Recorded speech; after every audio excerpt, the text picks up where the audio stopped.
Donc le plaisir de l'accueillir ce matin, Nodialem Miaro, qui a accepté d'être la marraine de votre promotion. Après une brillante carrière d'athlète, une belle reconversion professionnelle, vous êtes engagé dans les instances dirigeantes, notamment à la Fédération de handball et à la Ligue féminine de handball. Donc encore merci d'être présente ce matin. Ce sera l'occasion d'évoquer tout à la fois votre parcours, votre vision aussi un peu du mouvement sportif, de l'engagement des jeunes, et également le rôle que peut jouer la Ligue féminine de handball au sein de la discipline. Donc merci à vous d'être présente, et puis je vous laisse la main. N'hésitez pas à poser toutes les questions que vous avez, hein, vraiment, sentez-vous libre, vous levez la main, on fait ça de façon dynamique. C'est bon. Bonjour. Alors, je m'appelle Nodialem Miaro. Alors, moi, je vais m'autoriser aussi à répondre à mon mood également. Donc, joyeuse, fatiguée, parce qu'on est en plein AG de la fédération à Bercy. Il y a la Coupe de France actuellement. Donc, on s'est un peu couché tard. On a beaucoup bossé, on s'est couché tard. Donc, fatiguée, mais joyeuse de partager ce moment avec vous. Et honorée aussi d'être votre marraine pour cette session. Alors, donc je suis une ancienne internationale de handball. Je pense que j'ai entendu que la personne la plus jeune avait 24 ans, donc 19, donc même pas née quand l'équipe de France a eu son premier titre sa première médaille de vice-championne du monde, mais je fais partie de cette génération en fait. Donc j'étais une ancienne internationale de handball. Quand j'ai arrêté ma carrière il y a 13 ans, le président Joël Delplanque m'a proposé de passer au sein de la fédération en tant que présidente de la Ligue féminine de handball, donc c'est le championnat professionnel. C'était pas du tout un objectif que j'avais. J'étais plutôt en fin de carrière à me dire ça y est, je vais avoir des week-ends pour moi, pour mes enfants. Donc j'ai énormément hésité à prendre ce poste-là. Et en fait, ce qui m'a engagée à prendre cette responsabilité, c'est que j'ai pris le problème à l'envers. Plutôt que de voir les contraintes qu'il pouvait y avoir, je me suis dit, si je le fais pas, qu'est-ce qui se passe? En fait, en me posant cette question-là autrement, ça a été beaucoup plus simple. Si je le fais pas, qu'est-ce qui se passe? Si je le fais pas, il se passe que ma génération, on a lutté pour être un peu à l'égalité des barjots, qui, avec les Jackson Richardson, avaient été déjà médaillés, ont porté leur maillot. On avait des maillots d'hommes quand on jouait. Les personnes qui étaient dans les tribunes, qui étaient nos élus, étaient beaucoup d'hommes, d'un âge certain ou d'un certain âge. Et donc, les garçons, par exemple, pouvaient très facilement demander des choses et nous, c'était plus compliqué. Donc, si je le faisais pas, eh bien, je faisais partie des personnes qui râlaient et puis après qui n'assumaient pas de changer les choses. Si je le faisais pas, je montrais pas forcément un rôle modèle pour mes enfants que j'aurais aimé montrer.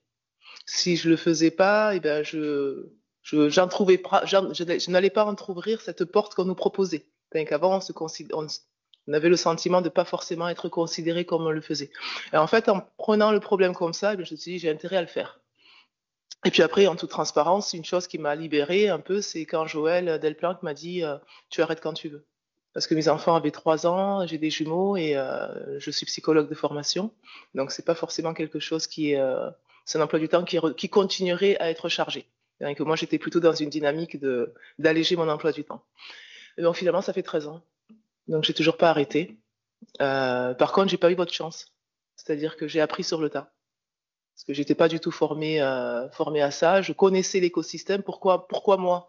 Parce que j'étais une des anciennes internationales à terminer plus tôt. Moi, j'ai eu mes enfants et puis après, j'ai repris le handball. J'ai joué à Metz, donc j'ai joué la Coupe d'Europe, j'ai joué en équipe de France, j'ai joué dans plusieurs clubs. Je connais l'impact des compétitions sur les emplois du temps, sur tout ce qui se joue.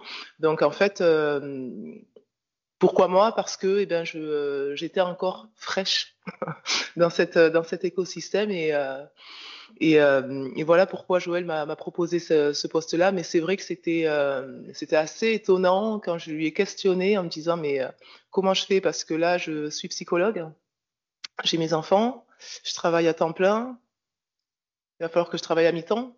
Et là, il me dit bah non, Noji, tu vas pas changer de boulot parce que tu es bénévole. Ah, je suis d'accord.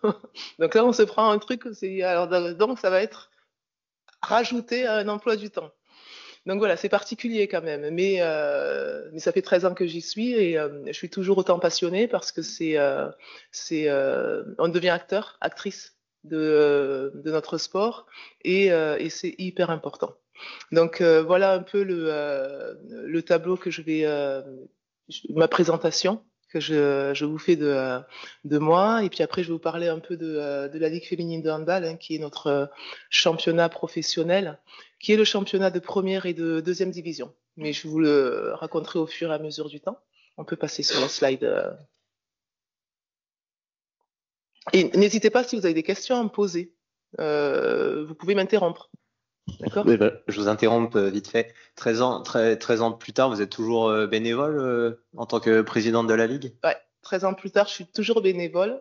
On est une des fédérations. C'est particulier hein, parce que la LFH, son homologue, c'est la LNH. Donc c'est le championnat masculin. Et la LFH, c'est une commission de la fédération.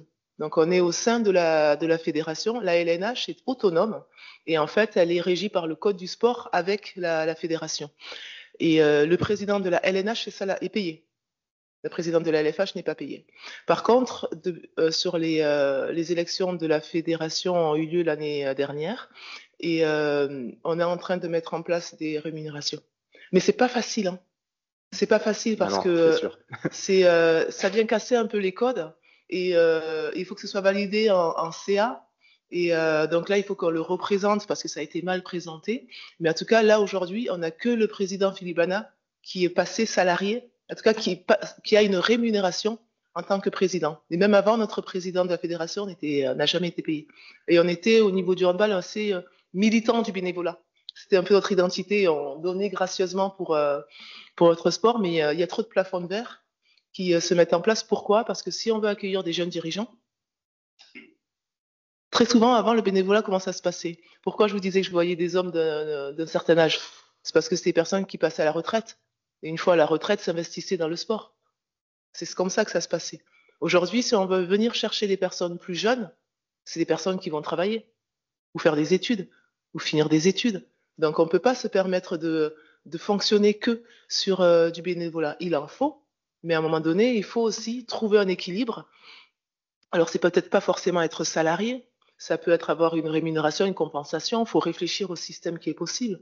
Mais on ne peut pas avoir le beurre, l'argent du beurre, la crémière, tout ce que vous voulez. Il faut trouver des solutions. Et c'est vrai que ça fait 13 ans, donc je suis toujours bénévole. Ça devrait évoluer en 2025. On attend de voir si ça passe tous les filtres des votes. Mais c'est un investissement, il faut être passionné. Moi, je donne de mes congés, je donne les 5 semaines de congés, j'en préserve pour ma famille, et puis après, les autres, je les donne. Ou sinon, je pose du sans solde.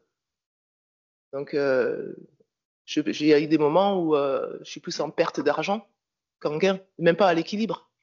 Mais bon, c'est comme ça, et franchement, je le regrette pas. Et je pense qu'il faut partir du fait que quand on s'engage, il y a des choses qu'on va faire parce que c'est un peu une mission, c'est notre cause. Ouais, j'admire votre engagement et j'espère que ça. Et ça a ouvert des portes. Ce qui est chouette, c'est vraiment ça. C'est-à-dire que quand j'ai pris le problème, je l'ai pris à l'envers. Et je me suis dit, si je le fais pas, qu'est-ce que ça génère? Alors après, j'ai mes valeurs, j'ai mon éducation, il y a plein de choses. J'ai mon histoire personnelle aussi, parce que moi, quand je suis arrivée en équipe de France, j'étais pas française, j'étais naturalisée, je viens du Tchad. Donc il y a eu toute une évolution aussi sociale qui était ma propre identité. Donc il y avait ça qui me portait. Et puis après, il y avait aussi vraiment ce côté.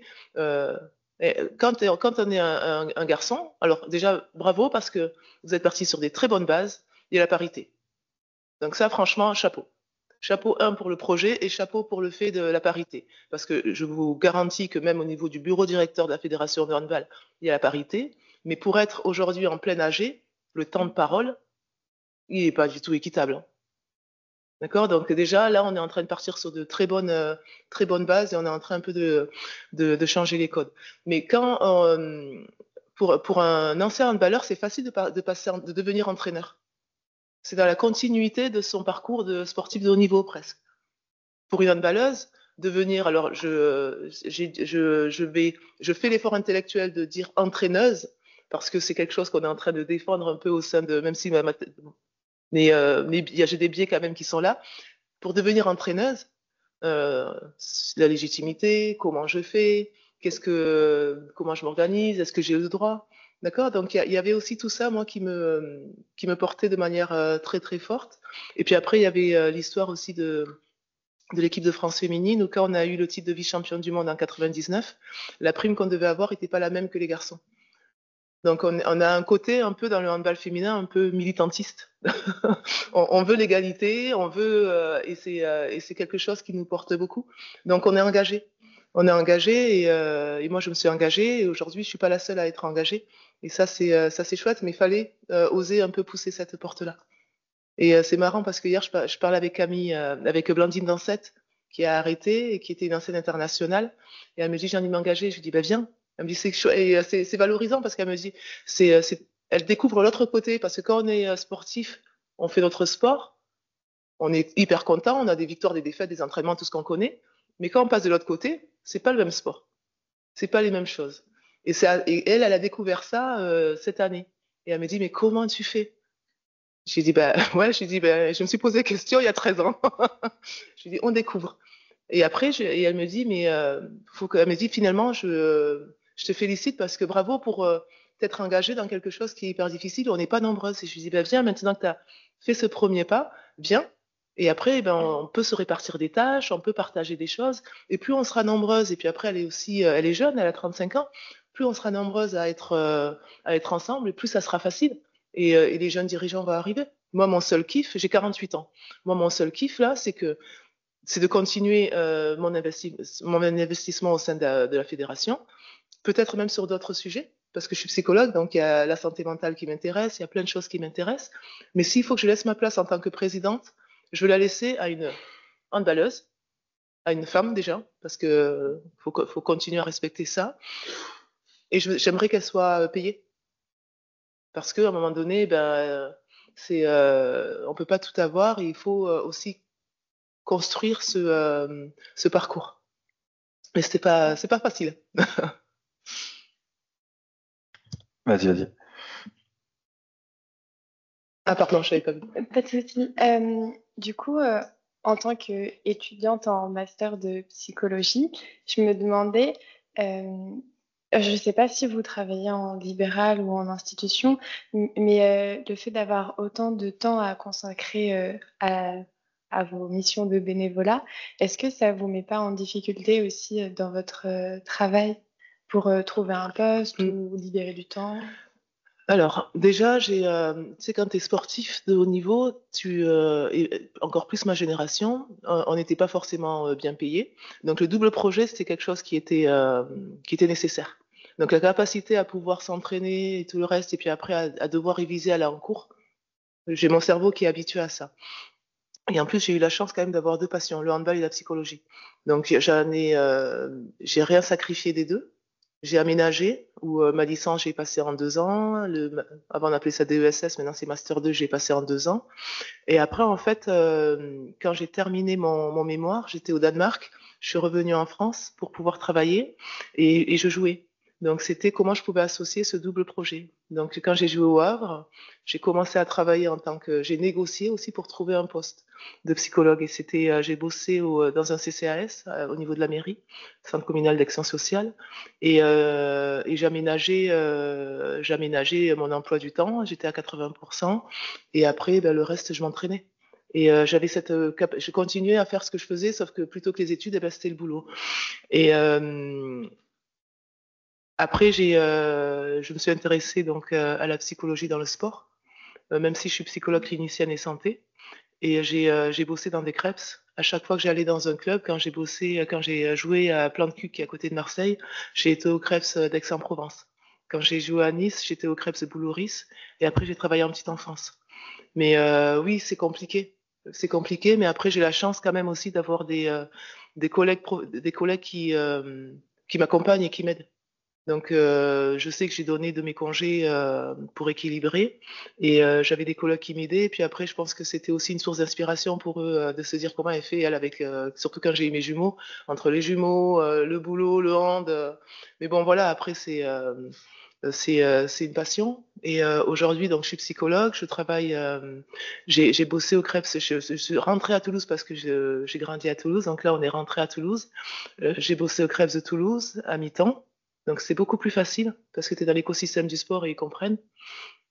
Et l'autre mi-temps que j'ai fait, au début j'étais à Medipol, c'est une forme de Cap-Breton pour les sportifs, un centre de rééducation, que j'ai quitté pour être prépa mentale au TFC, donc le club de foot depuis 5 ans. Donc là, limite au TFC, les enjeux sont plus importants parce que tu es avec les pros et que c'est la Ligue 1.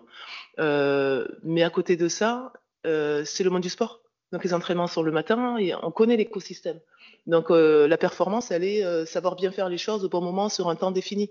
Après, l'entraînement est terminé. Moi, je peux prendre mon ordi et bosser pour la LFH et j'ai fait mon taf. Donc j'essaie d'aménager mon emploi du temps comme ça. C'est pas facile. Je pense que j'ai la chance d'être quelqu'un qui sait bosser le soir. Je pense que ça, c'est ce qui m'aide, de pouvoir bosser le soir. Et puis après, le Covid m'a énormément aidé. Parce que du coup, j'ai plus besoin de faire des allers-retours à Paris. Et que maintenant, la visio, c'est très, très facilitateur. Énormément facilitateur. Alors après, des fois, on peut me reprocher de ne pas être présente à 100% pour les clubs ou tout le reste. Mais bon, c'est un fait. C'est comme ça. Et je l'assume, en fait. Parce que à un moment donné, ma santé aussi, il faut que je la préserve. Merci beaucoup. Avec plaisir. Vas-y.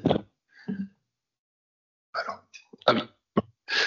Quand vous avez pris la présidence il y a 13 ans, est-ce que du coup vous avez fait avec le bureau déjà en place qui allait dans votre sens, dans votre vision, ou vous avez dû justement recruter, aller chercher des gens pour justement fédérer autour de votre projet? Comment ça s'est passé? C'est une bonne question. Alors, je suis arrivée au bureau, directeur de la Fédération française de handball, à 100% accueilli par le bureau directeur de la fédération.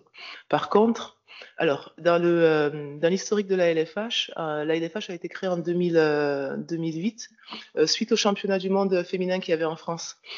Et c'était Patricia Sorina qui avait été la première présidente. Elle est malheureusement décédée d'un cancer et j'ai pris son relais là. Et en fait, il y a la fédération et il y a les clubs. Et les clubs voulaient, eux, mettre un ou une présidente et avoir leur mot à dire. Tandis que la fédération la LFH n'appartient pas au club.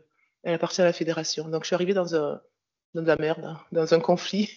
Je suis arrivée en difficulté parce qu'il y avait des tensions et parce qu'il y avait une personne qui faisait partie d'un club qui aurait aimé légitimement prendre cette place-là.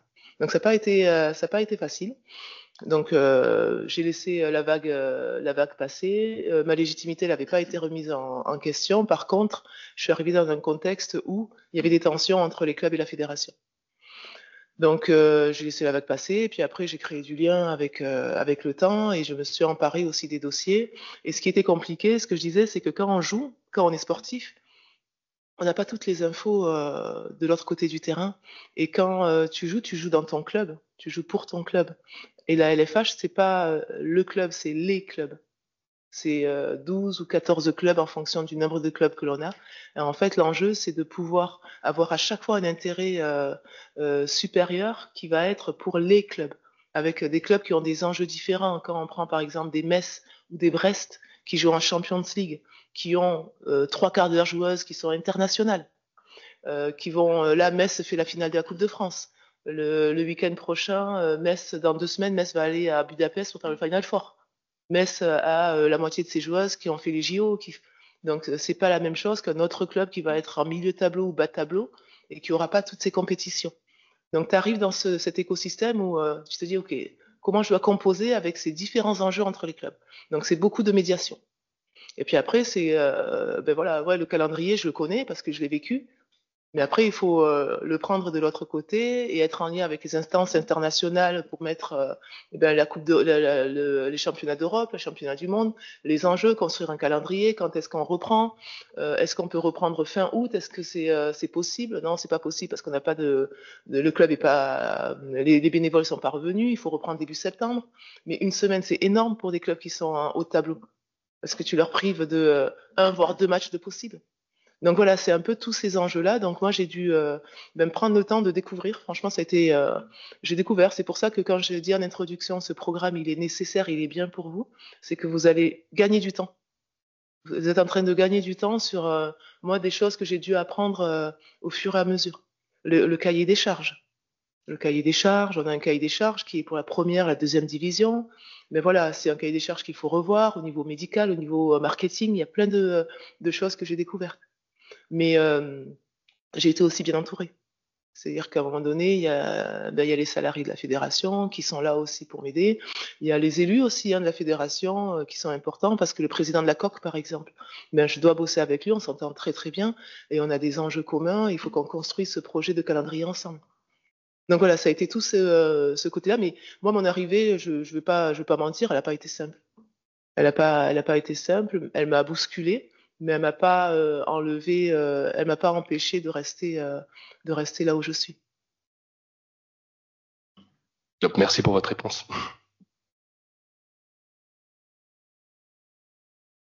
Ouais. Vas-y. Vous avez parlé justement de votre combat pour être rémunéré en tant que présidente. Ouais. Est-ce que vous avez d'autres combats que vous essayez de mener? Est-ce que des projets, voilà, est-ce que vous avez réussi à mener des projets ou forcément, voilà, parce qu'il y a des contraintes notamment? Oui, il y a plein de choses qui, au sein de la LFH, particulièrement ou de la Fédé? De la LFH? Moi, la LFH, c'est la compétition, c'est la première et deuxième division. Du coup, au début, c'était que la première division. Et quand il y a eu le Covid, on a intégré la deuxième division au sein de la LFH. Pourquoi? Parce que les clubs professionnels de handball sont quand même pas mal structurés. Et en fait, on s'est rendu compte avec le ministère des Sports que la deuxième division était assez structurée parce que n'oubliez pas qu'il fallait continuer les compétitions que si on était professionnel. Donc, c'était comment on allait pouvoir faire continuer la deuxième division. Et en fait, quand on regardait le cahier des charges de la deuxième division, elle répondait à ce qu'on pouvait prétendre de club pro. Donc, on a intégré la LFH, la deuxième division au sein de la LFH. Donc, aujourd'hui, c'est ça la LFH. Donc, c'est la compétition, mais moi, j'aimerais que la LFH, en tout cas, on milite pour qu'elle ne soit pas que compétition. C'est-à-dire qu'on s'empare d'enjeux qui vont au-delà de la compétition, avec même les partenaires.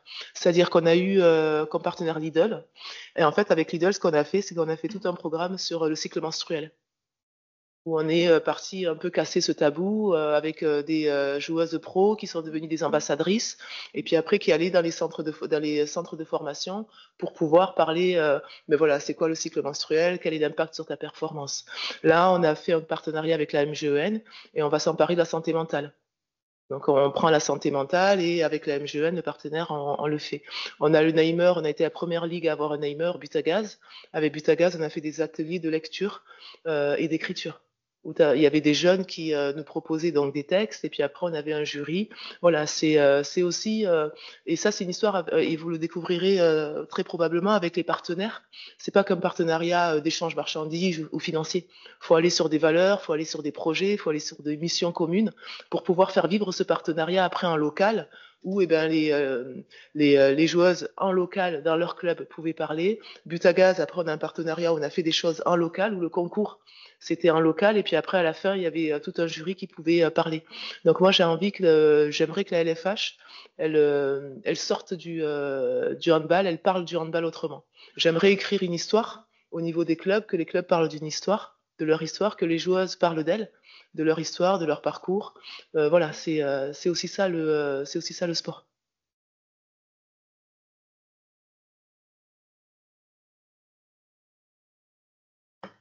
Est-ce qu'il y a d'autres questions? On peut peut-être passer sur la présentation de la Ligue féminine. Du coup, on peut laisser.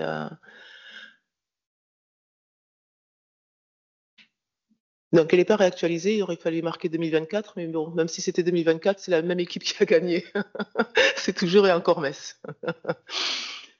Donc voilà, la Ligue féminine, elle a été créée en 2008, comme je vous disais. Elle a été créée donc suite aux championnats du monde en 2007 qui ont eu lieu en France. Hyper important de faire des compétitions en France. C'est très important parce que derrière, après, ça dynamise vraiment après les nombres de licenciés. Donc, c'est un championnat. Donc, le championnat, il a évolué dans le nombre de clubs qu'il pouvait avoir. Actuellement, quand je suis arrivée, il y avait 10 clubs. En plus, avec des clubs qui avaient une fragilité économique, on s'est même retrouvé à un moment donné à avoir un championnat à 8 clubs. Aujourd'hui, il y a 14 clubs, mais le projet, c'est de repasser à 12 clubs. Parce que, vous le savez, on est dans un contexte économique qui reste très fragile. Et la première division, c'est fragile, mais la deuxième division, c'est très, très fragile. Avant, quand j'avais fait l'année dernière, quand j'avais fait mon intervention, j'étais capable de lire sans mes lunettes. En 1 an, il y a des choses qui se sont passées. L'âge. Ouais, ok, merci. Donc, oui, pour la LFH, après, ce qui a été bien, c'est qu'on a une ligue qui est un championnat qui est structuré. On a des cahiers des charges. On a des partenariats aussi avec la JPH, Setmaster et CPHF. Donc, c'est les syndicats des joueuses et joueurs et entraîneurs. L'UCPHF, c'est les clubs. Donc, on a ces 3 partenaires qui sont là. Dans son parcours, la LFH, en 2019, elle a eu avec Butagaz, donc le premier Neimer, donc c'est la Ligue Butagaz Énergie, la LBE. Et après, 1 an après, il y a eu le foot qui a eu Akerma, et qui a eu donc ce premier Neimer. Donc, c'était vraiment une belle expérience. Et quand je vous dis que les compétitions internationales sont importantes, en 2007, il y a eu les championnats du monde en France. La LFH s'est créée en 2008. En 2018, il y a eu l'Euro en France. Butagaz est arrivé en 2019. Je pense qu'il n'y a pas trop à un moment donné, il n'y a pas de hasard aussi. Donc voilà ce qu'est la LFH. Et puis après, post-Covid, on est passé à première et deuxième division. On peut la faire défiler. Donc ça rayonne partout en France et c'est important aussi d'avoir un rayonnement national. Parce que c'est plus facile après si on va aller chercher un partenaire, de se dire qu'il peut représenter la France un peu partout. Si vous avez des questions, après je peux revenir. Hein. Je vous ai parlé. Vas-y. Ouais. Moi, j'ai une question pour parler de l'importance de faire des compétitions sur le territoire. Ouais. On sort tout juste donc des Jeux Olympiques à Paris. Où justement les féminines ont une jolie médaille. Quel est l'impact de cette médaille sur le nombre de licenciés féminins au niveau du hand et le ratio entre licenciés hommes et licenciés femmes? J'ai pas les chiffres en tête, mais on a légèrement augmenté notre nombre de licenciés. De toute façon, je pense que vous l'avez vu, je pense que le tennis de table a boosté, la natation a explosé. Le hand a augmenté. Aujourd'hui, il y a plus de licenciés hommes que licenciés femmes, mais l'écart se creuse. On est sur du 60-40, l'écart se creuse. Mais je pense pas que l'augmentation elle a été générale. Après, je pense pas que non plus ça a été quelque chose de waouh, phénoménal. Mais à chaque fois qu'il y a une compétition internationale qui se fait en France, en local, on a les conséquences sur l'augmentation du nombre de licenciés. Merci. Toujours la même question au niveau des licenciés. Vous avez dit qu'en Ligue 1 et tout, vous aviez augmenté le nombre de clubs. Est-ce que ça a eu aussi un effet potentiel sur l'augmentation des licenciés? Parce que peut-être que ils ont vu leurs clubs locaux monter en Ligue et donc peut-être que ça leur a dit, il y a eu plus d'engouement, on va dire, autour de ça. On n'a pas la lecture de l'impact des clubs pro sur le nombre de licenciés. On le prend de manière globale. Okay. Après, faudrait que je vois s'il y a la possibilité de regarder au niveau data s'il y a un impact, que ce soit chez les garçons ou chez les filles, d'un club pro. Mais je pense que j'ai pas envie de dire de bêtises. Je sais pas s'il y a un impact du club pro sur la création, sur le nombre de licenciés. Oui, mais après, à un moment donné, il faudra aussi créer d'autres clubs parce que le club pro, il pourra pas accueillir tous les licenciés. Donc après, c'est comment d'autres clubs se créent autour, en périphérie des clubs pro. Ce que je sais, c'est que quand on a un club pro, qu'il soit féminin ou masculin, l'idée après, c'est d'avoir plusieurs clubs pour pouvoir après faire monter les futurs potentiels pour aller vers ce club pro. Mais c'est intéressant de questionner s'il y a un impact. Ouais. Ce serait intéressant. Du coup, donc on a un comité de direction. Donc moi je suis vice-présidente de la Fédé, donc je suis au bureau directeur de la Fédé. Après je préside donc la LFH. où on a un comité de direction qui est avec des membres de la fédération. Et puis après, il y a, je vous l'ai dit, le CPHF, donc c'est l'union des présidents des clubs en fait féminins. La GPH, c'est pour les joueuses, cette master, c'est pour les entraîneurs. Et puis après, on a une assemblée générale où, quand on doit faire voter tous les règlements, toutes les modifications, on passe en assemblée générale. On peut. Donc, les missions de la LFH, c'est d'organiser et assurer le bon déroulement sportif des deux championnats. On est aussi, donc c'est un peu la question dont je répondais, c'est aussi développer l'économie, la médiatisation. Aujourd'hui, au sein de la fédération, on a une plateforme qui s'appelle Handball TV, qui a été créée il y a 3 ans et qui en fait permet de voir tous les handballs. Donc que ce soit au niveau des équipes de France, que ce soit au niveau LNH, LFH, et puis après il y a tout le para et le beach handball également. Donc on est vraiment sur la mission, c'est développer l'économie et puis après la visibilité du handball féminin. Le championnat, il est visible sur beIN. Donc ça, c'est une des chaînes, on a Handball TV. Après, il y a les chaînes locales où on a Metz et Brest qui est en local en TBO et Moselle TV qui diffusent les matchs. Et puis après, il y a des clubs qui ont leur chaîne aussi YouTube où ils diffusent.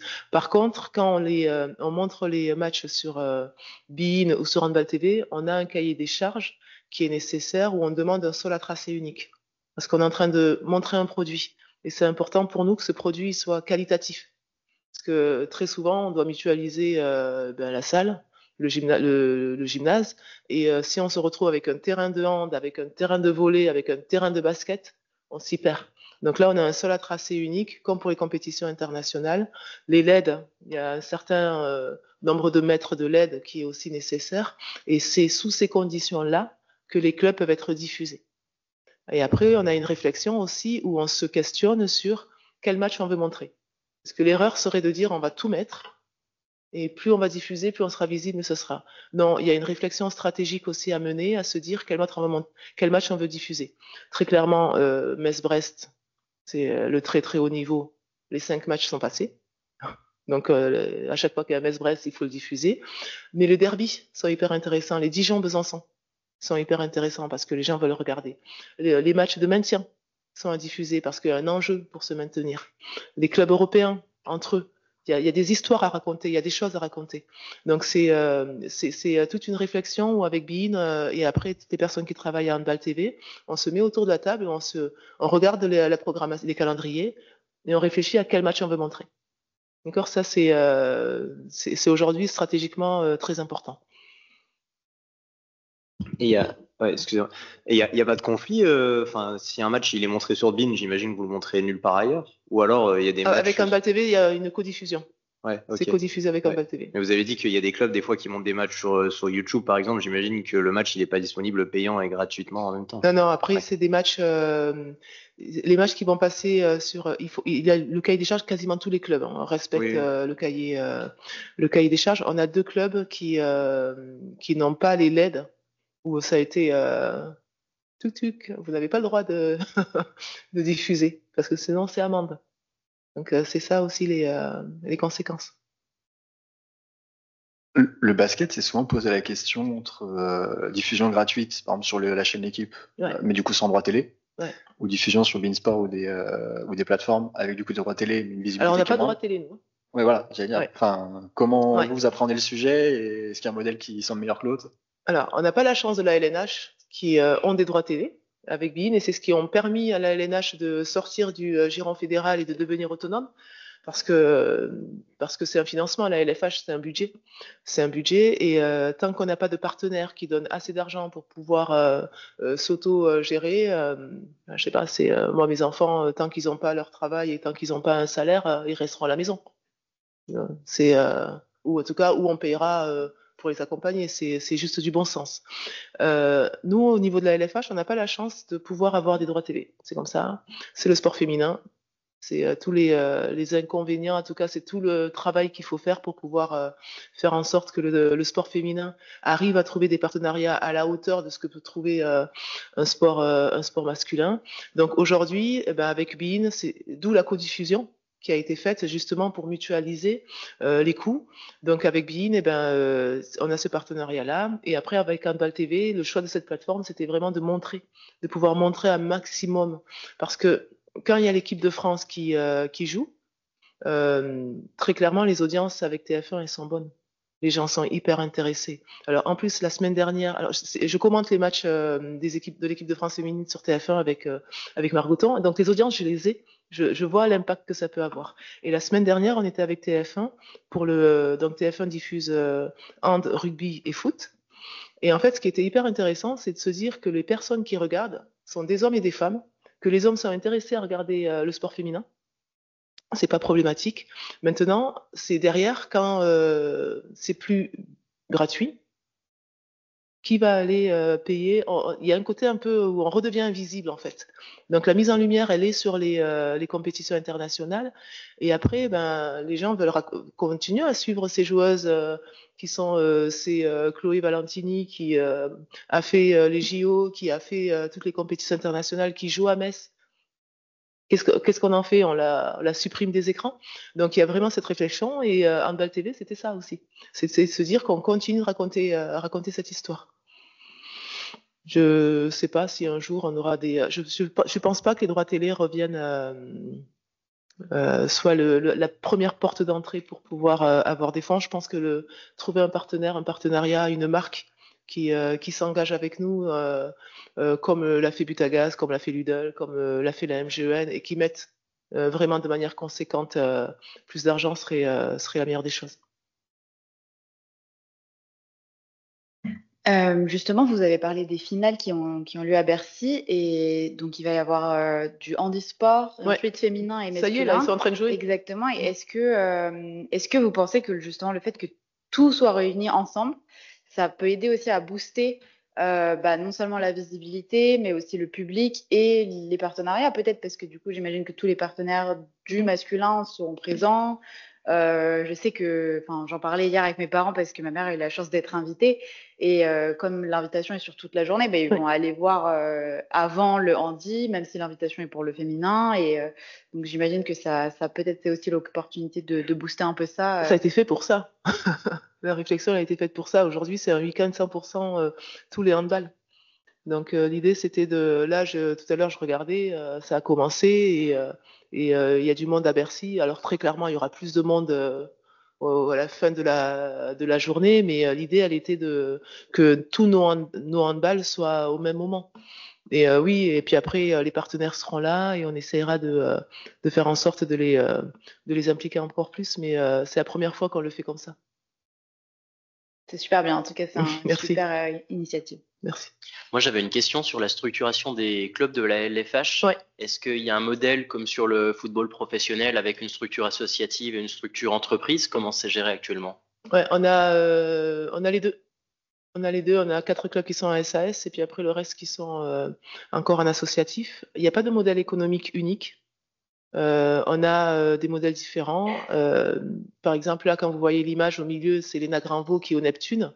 Les Neptunes, ça a été un modèle économique où il y avait un groupe immobilier qui s'est investi.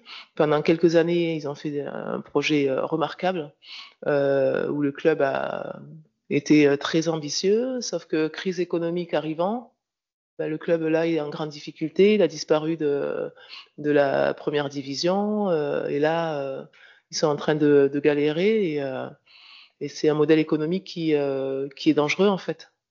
Et après on a d'autres modèles économiques comme Brest où c'est les frères Le Saint qui sont et au foot et au hand et qui ont eux réfléchi à et c'est hyper intéressant. Donc bon, ils ont la boîte Le Saint, c'est une grosse, c'est des très gros budgets, mais à côté de ça, autour du foot et du hand, ils font un événement où ils ramènent leurs partenaires.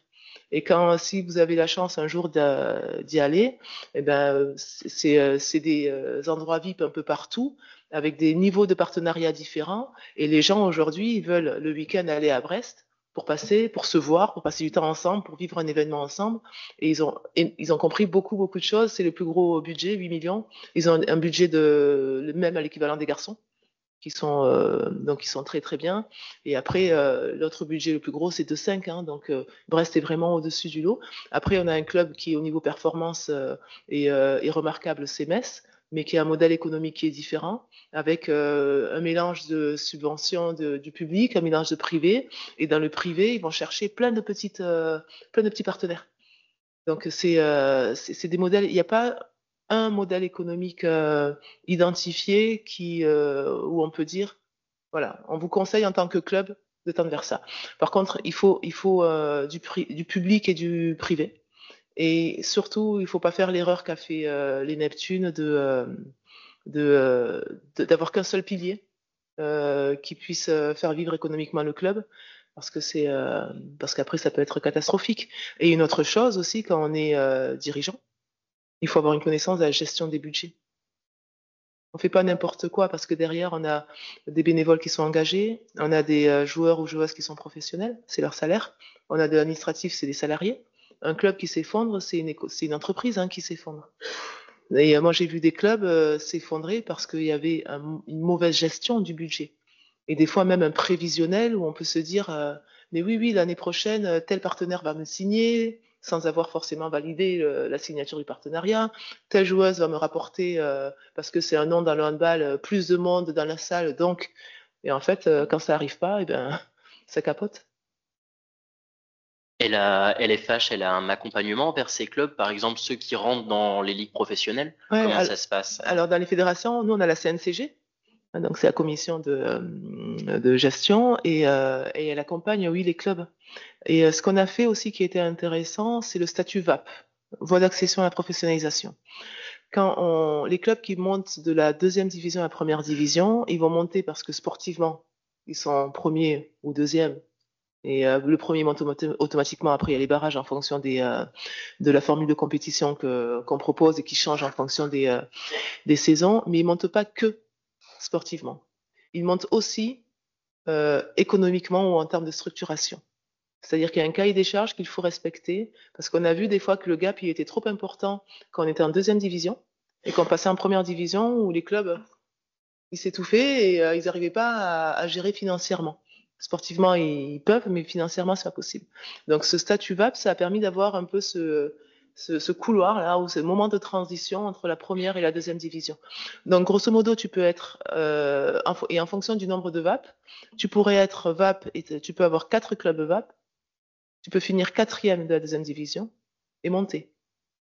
Parce que le 1er, le 2e et le 3e, ils n'ont pas répondu correct, ils n'ont pas répondu au statut VAP. Tu vois. Et ça a été, ça c'est une des missions de la LFH en termes de structuration et d'accompagnement au club. Il nous reste moins de 5 minutes parce qu'on va devoir libérer Madame Miaro pour qu'elle puisse aller à l'AG de la Fédé. Ouais. S'il y a une dernière question, écoute. vas-y. Oui, pardon, c'est juste pour être sûr au niveau des terminologies, parce que parfois, selon la discipline, on n'utilise pas les mêmes termes. Quand vous parlez de clubs, c'est les associations sportives. Parce que je fais juste un petit parallèle avec ma discipline qui est le squash, et c'est vrai que nous, aujourd'hui, on a une problématique, entre guillemets, de la pratique qui est dans des structures privées qu'on appelle les clubs. Et enfin, c'est vraiment un hangar avec des terrains et donc un propriétaire qui fait un chiffre d'affaires tout seul, entre guillemets, et ensuite les associations qui peuvent s'imbriquer dedans. Et donc, c'est pour ça que j'essaye de juste être sûre de bien comprendre. On a les deux. Ok, d'accord. On a les deux. On a des clubs qui sont SAS, donc qui sont des entreprises, et on a des clubs qui sont des associations. Ok, d'accord, ça marche. Et tant qu'ils remplissent ce cahier des charges, ils peuvent intégrer la LFH.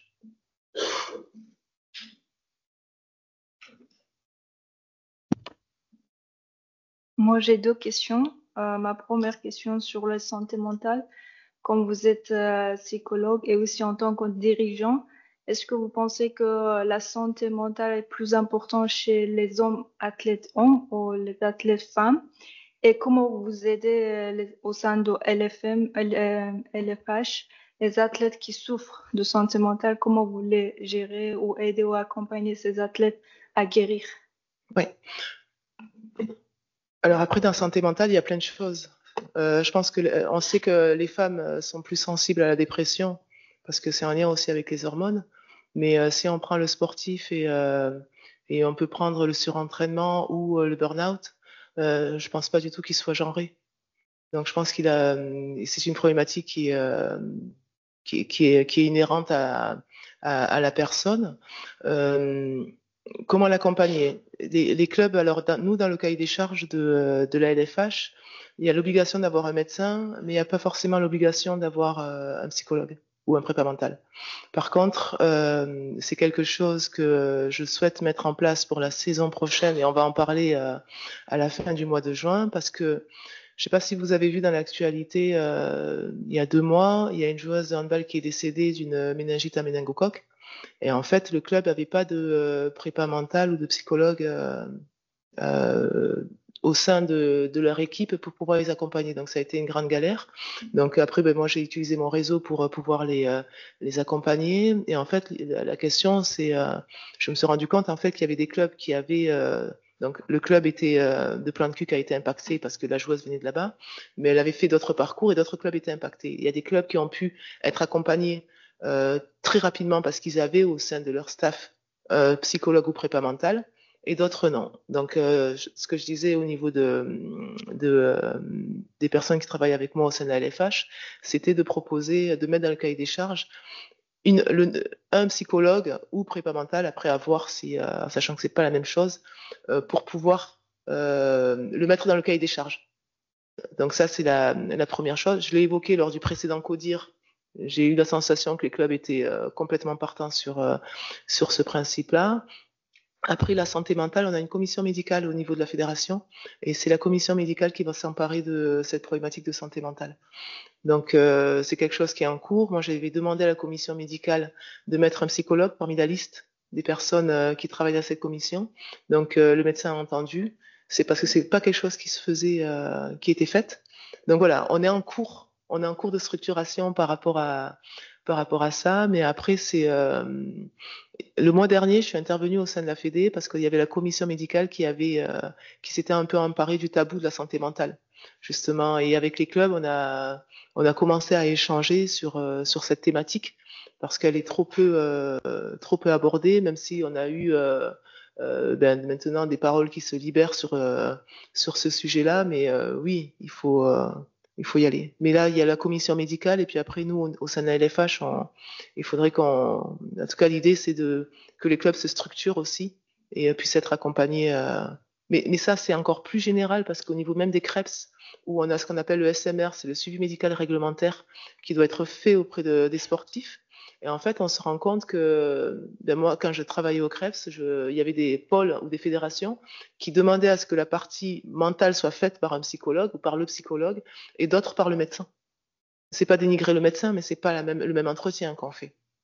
Et on peut plus facilement détecter et être un peu prévenir ou alerter certaines choses quand on est psychologue que quand on est médecin et qu'on doit aller faire déjà son boulot en tant que médecin. Et puis après, quelle question est posée? Est-ce que ça vient dans ta tête? On peut pas poser que ça, quoi. Donc, je pense qu'il faut s'emparer vraiment de ce sujet au niveau ministère. Et bravo pour votre parcours. Merci beaucoup. Et ma deuxième question, c'était une fois que les athlètes finissent leur carrière sportive, est-ce qu'il y a des programmes pour leur aider à trouver, par exemple, un emploi, le projet professionnel de transition ou à intégrer à l'université ou n'importe quel vous voulez faire? Est-ce qu'il y a un programme ou comment vous aidez ces athlètes à commencer leur carrière professionnelle? Ouais, ça c'est complexe parce qu'il y a le statut de la joueuse. C'est plus facile quand la joueuse est internationale et que la fédération peut les accompagner. Après, les joueuses internationales, c'est tout petit pourcentage des joueuses du championnat. C'est vraiment un travail qui peut se faire en interne au sein des clubs, parce que on le sait quand on arrive à la fin de sa carrière, on le voit venir. Et quand on va signer un contrat dans un club, on peut aussi réfléchir à mon avenir à ce moment-là. Et je pense que quand on est sportif, il faut pas que réfléchir à je vais jouer dans tel club. Après, ça peut quand on va jouer à l'étranger ou qu'on a vraiment ce côté un peu voilà, je cherche le haut niveau, je cherche la perf. Mais quand on arrive en fin de carrière, il y a vraiment cette réflexion à se poser sur comment je peux faire en sorte de la manière pas rapide, mais d'anticiper ma fin de carrière. C'est-à-dire qu'à un moment donné, si je finis dans X club et que je me sens bien dans cette région et que j'ai envie voilà, de construire quelque chose, et ben, je peux réfléchir avec le club pour m'investir. Et le club a des partenaires en local. Donc après, nous, par exemple, la Caisse d'épargne est un partenaire qui nous aide énormément dans tout le travail de reconversion, de formation. D'accord? Je pense qu'il y a aussi cette réflexion qui doit partir du sportif à se demander et pas arriver à la fin de sa carrière et se dire bon, qu'est-ce que je fais maintenant? Parce que ça, c'est la pire des choses et c'est là où ça marche pas. Et moi, je sais que la chance de ma génération, c'est qu'on n'avait pas trop le choix, hein, parce qu'on savait qu'il fallait bosser derrière, parce que c'est pas ce qu'on gagnait au handball qui allait nous faire vivre. Donc on avait ce double projet qui était là.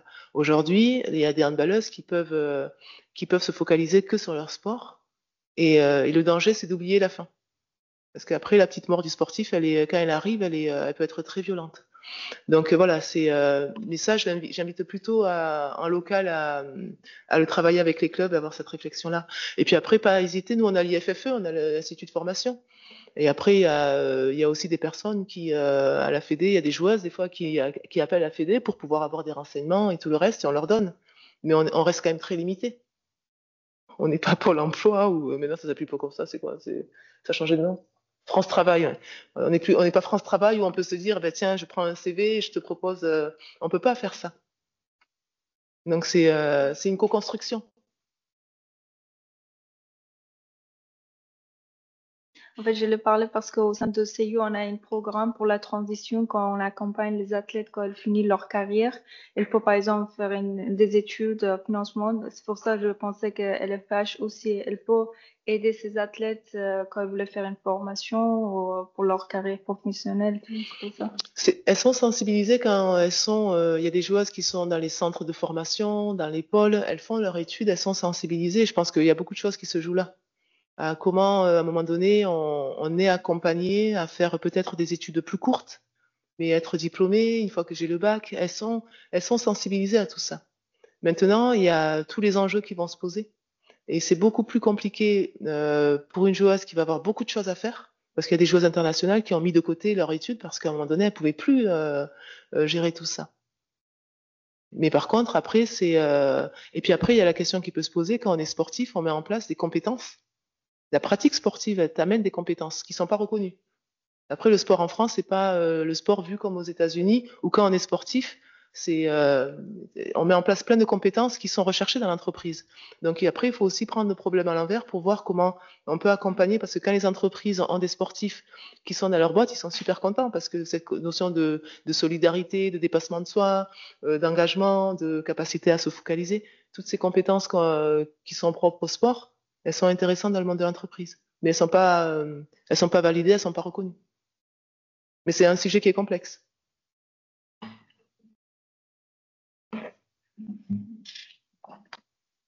Il y avait une dernière question, mais niveau timing, je me trompe plus verbaux. Ouais. J'écoute. Vas-y, rapide.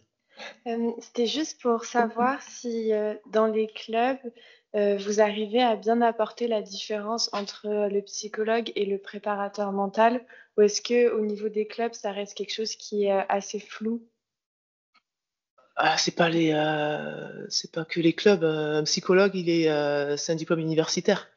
Et le travail qu'on fait, alors après, en plus d'un psychologue, c'est quel psychologue tu recherches. C'est-à-dire que tu as les psychologues de la santé, tu as les psychologues dans le sport, tu as différents psychologues. Et le travail qui est fait avec un prépa mental et un psychologue ne sera pas le même. Là, par exemple, le prépa mental, t'accompagnes l'athlète à performer, que ce soit individuellement ou collectivement. Le psychologue, il y a cette notion de bien-être, même si en prépa mental, tu recherches aussi le bien-être. Hein. Mais quand tu es psychologue, il m'est arrivé d'accompagner des athlètes à arrêter leur pratique sportive. Parce que c'est pas bon pour eux. Pour leur santé mentale, c'est plus bon. Donc je suis pas du tout en quête de performance quand je fais ça. Je suis plus sur un accompagnement d'une personne dans son bien-être. Mais pour moi, les deux ont leur place. Mais en tout cas, la finalité, elle n'est pas la même. Et c'est encore hier, c'est Seb Gardiou, l'entraîneur de l'équipe de France, qui parlait, où les garçons ont un prépa mental et les filles ont Pascal qui est psychologue et prépa mentale. Et en fait, Seb, ce qu'il disait, c'est j'ai pris un psychologue parce que le bien-être de mes handballeuses est primordial. Donc il va au-delà il prend le bien-être dans sa globalité, pas que le bien-être sportif. Donc c'est une approche qui est différente. Après, il y a des prépas mentaux qui sont très très bien. Et c'est pas, mais par contre, il faut trouver ceux qui sont très très bien. Moi, j'aurais la dernière question, Ouais. qui peut être à réponse assez courte. Du coup, si vous aviez un conseil, au regard de votre expérience de dirigeante, à donner justement à des futurs dirigeants fédéraux, des mots-clés, des choses comme ça, qu'est-ce que ce serait? Ouais, déjà, vous féliciter de vous être engagé dans ce parcours parce que je pense que vous avez compris l'essentiel en faisant ça.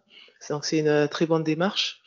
Ce que je peux vous conseiller, c'est de garder le lien que vous allez créer entre vous. Parce que je pense que une des richesses, c'est aussi ça, c'est d'aller chercher le lien. C'est-à-dire que là, j'ai parlé que handball, mais à côté de ça, j'ai Yannick Souvré, Fred Jossinet, Marie-Sophie Obama. Ce sont des personnes qui sont dans d'autres sports et avec qui j'échange énormément. Parce qu'il faut sortir de son giron, il faut sortir de sa fédération. Donc, je vous conseille, et on se rend compte des fois qu'on a des problématiques communes, des problématiques différentes, ou des fois on a des timings qui sont différents. Donc, je suis passée par là, je te conseille ça. Et ça, c'est hyper chouette en fait. Donc, le lien que vous pouvez créer entre vous, gardez-le parce qu'à un moment donné, il va être intéressant de pouvoir échanger avec d'autres fédérations que la sienne. Si vous avez des doutes, gardez vos doutes parce que avoir le doute, c'est toujours se remettre en question. Donc, et ça n'empêche pas d'avancer. Donc, tout questionnement sera bon. Mais gardez vos doutes, mais faites-vous confiance et allez chercher aussi de l'expérience, c'est-à-dire il y a des personnes qui sont passées par là. Il y a les anciens qui sont autant je peux râler en disant ils sont trop anciens dans les fédérations, mais autant ces anciens c'est eux qui ont l'expérience. Donc allez les questionner, prenez de leur expérience parce qu'il y a du bon et même de l'excellent à apprendre. Donc voilà, moi je pense que si dans vos démarches vous êtes dans une posture d'ouverture et de remise en question et aussi de s'autoriser à aller dans la zone qu'on n'aime pas trop, celle de l'inconfort, qui fait qu'on est un peu chamboulé mais c'est comme ça qu'on grandit encore plus vite et encore plus fort. Donc voilà, s'il y a ces conseils-là, je vous dirais ça, mais moi je trouve que la richesse aussi que j'ai eue et pourquoi je suis restée depuis 13 ans, c'est que quand j'ai eu mes périodes de doute, j'ai eu mes périodes de doute avec moi-même ou mes galères avec moi-même, mais j'avais aussi des personnes autour de moi. Ça, c'est hyper important. J'avais du soutien, que ce soit au niveau des élus, même au niveau des salariés, ou même au niveau d'autres personnes dans d'autres fédérations. C'est de prendre son téléphone et demander conseil et écouter. Voilà, faut pas hésiter. Merci beaucoup. Voilà. Moi, du coup, si je peux me permettre, en étant votre marraine cette année, peut-être que s'il y a la moindre question, vous pouvez avoir mon adresse mail. Bien sûr, je répondrai des fois avec des délais qui sont. Mais voilà, vous pouvez me questionner par mail et être en contact tout au long de votre parcours. Ça serait avec plaisir. Si un jour je suis à Paris et que, étant de Toulouse, si je monte à Paris et que voilà, vous souhaitez venir à la maison du handball qui est à Créteil, ou même s'il y a une journée où vous voulez venir à la maison du handball, vous êtes les bienvenus. N'hésitez pas. Si un local vous voulez venir voir un match de LFH en fonction d'où vous êtes. Vous faites un petit mail et on trouvera une place pour aller voir un match de LFH et voir comment le club est organisé. Ça, vous pouvez. Je pense qu'il faut s'emparer aussi de toutes ces richesses-là. Merci beaucoup.